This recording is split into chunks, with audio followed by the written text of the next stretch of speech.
kaupapa wānanga reo Māori angitu kai te pupuake mo te hunga iwa ki te 13 tau te Pakeke, i ki ana ko Māori whotairohi. I tū hoki i te wā o nā hararai a te kura.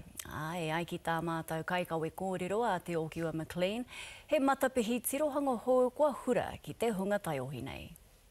Iri miri miri tahi paki, iri miri miri miri lua paki.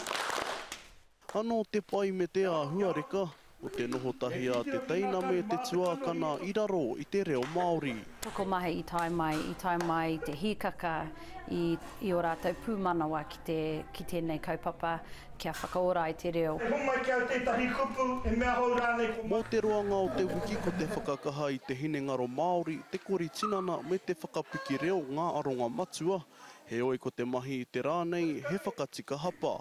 Ko te ā me te o, ko te hea te wāhanga e tika te whakauru i te ā me te o, he ngā wāhanga, ngā takiwā, ngā tikanga, ngā iritenga rānei, tika i te hakamahi i te ā me te o.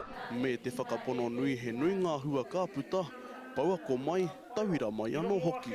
I nā hoki, ko tata nei ngā whakamātautau ā kura. Nō reira ko tā mātau he āwhina. Hei whakapakari a rātou, hei whakareri mo tērā. Te whakahua i o tini pukenga, te whakahua i ngā hononga o tērā iwi ki tēnā iwi. I o mātou whakamātautau ki te kura, e maha ngā mea me whakatika hapa, ara, ai. Tēnei ngā tuakare e marama te whakatika hapa. Hei tā pera hama he wā aro tau tēnei ma ngā taiohi, nā hoki i ngā wā o mohoa ko te reo te kai tō i te tāne ki te wahine, kia rena tonu ai te tau kāia kōrero Māori.